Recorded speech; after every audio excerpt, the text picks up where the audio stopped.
I'm Peter Haddock, and I'm here with a great industry friend of mine, Mark. Mark, you have done a number of different roles, Balfour BT, with JCB, now you're with Lynch Plant Hire, and digitalisation is your space, and that's why I love chatting to you, Mark, because we've met years ago talking about the Connected Autonomous Plant group, and also we've been and seen technology overseas in big events.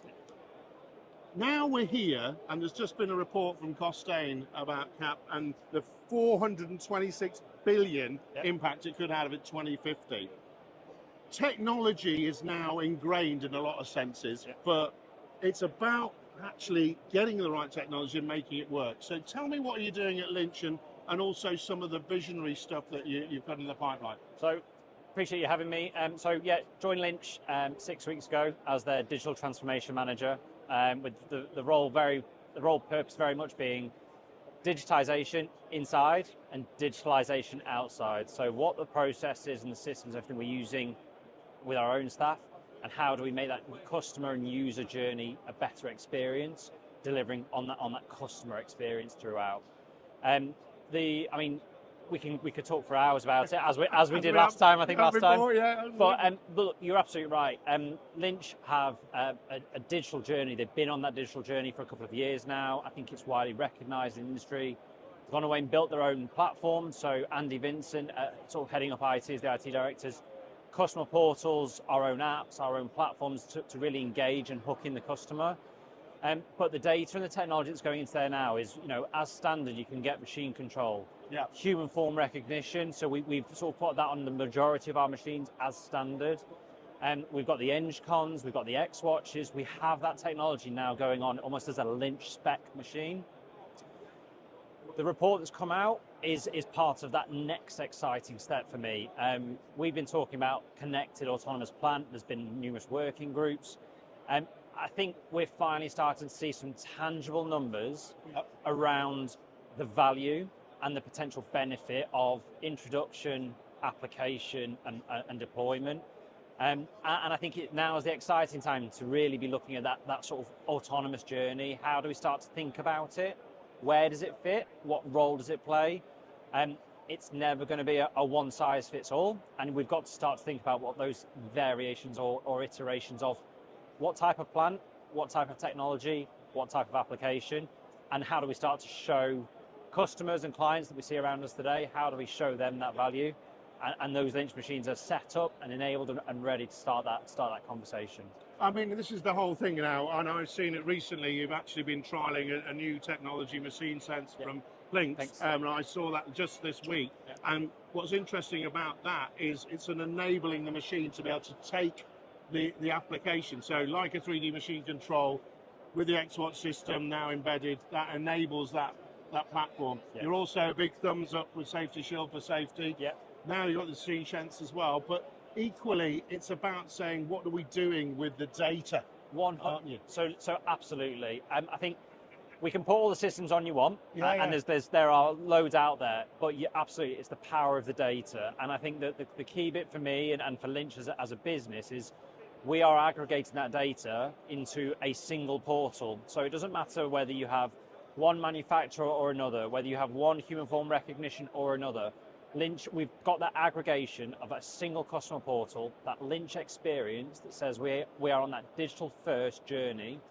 And you can go into the portal, look at the data, interpret it, understand it, and then take it as a data-driven decision or an informed decision to make that change or adjustment on site to make something safer, more operationally efficient even, and ultimately start saving some money, because that's where we're at. We're saving money, we're reducing carbon. That sustainability journey that everybody's on, and that is crucial to everything that we're trying to do with Lynch. And ultimately, it's all digital. We have the data. What do we do with it? What does it mean? How do we use it to improve moving forward? And I think what's really interesting as well is the investment in training that has gone through, because data-driven decisions are great, but also data can help you understand the benefits of training and making sure people are upskilled on the latest technology. Because the problem is, folks, it changes all the time. And that sort of process is really important as well, isn't it?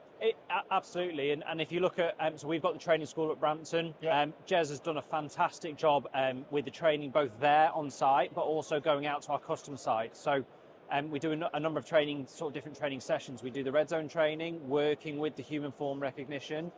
What we're doing is we're putting a machine on with the system, generating the data, and then when we deliver the training, we can go, here is your site. Here are the issues that have been identified. Yep. Why have they come about? What can we do to improve them?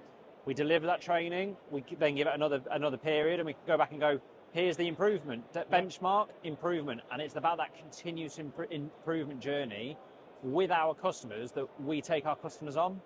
It's the same with eco-sustainability training. We use all of our telematics. We send out reports to our customers. We agree their thresholds and the sort of the levels they want to be targeting and achieving. And we go out with our customers and go, do you know what? You've achieved that reduction in 20% idle. Did you know, after delivering that eco-operator training, here's the reduction in carbon, here's the reduction in fuel, here's the saving you're doing and benefiting the environment. We're hitting that sustainability mark that we're striving to for 2030, 2050. And our customers are seeing the value of it. We've got the data, we're showing our customers the value of that data and using it as well. And this is the thing for me, folks, it's actually data for data's sake, it used to be. Yeah. Data now saying what can happen on site in real time. Safety, very important with that sort of element, but actually what's happened on site in different conditions, trending data, understanding what different kind of fleet matching and equipment's doing on site as well. Yeah. And that's all part of this sort of CAP journey that everyone's going on. It's about educating people, and once you know a snippet of something, you can actually take that in a wider context, can't you? Absolutely. So just go back to my earlier comment, this CAP report starts to give us something tangible. Yeah. Quite often, and in the early days of data aggregation and telematics in particular, quite often it was you could challenge somebody on site and they go, prove it, or so what, or what does that mean? The introduction of data, and we're seeing a lot more customers becoming mature and opening up to the use of the data, whereas before, like you say, it was just the data, it was there, it was almost disregarded to an extent. Yeah. We're seeing a lot more maturity, comprehension and understanding and application of that to say, actually, this data is of use, it's telling me this is the so what, and here's how we make those improvements throughout. And then we can introduce that optimization piece. What machines are actually working, what's the idle, what's my fuel cost, what's my carbon emission generation. Customers are going, I don't need 2 machines, I only need 1. Yep. I don't need 2 9-ton dumpers, I need 1 12-ton dumper, and sort of going, actually, I can optimize the size because we're only doing half loads of machines on cycle counts and things like that. So it starts to provide that informed decision making to say, how do we make an improvement?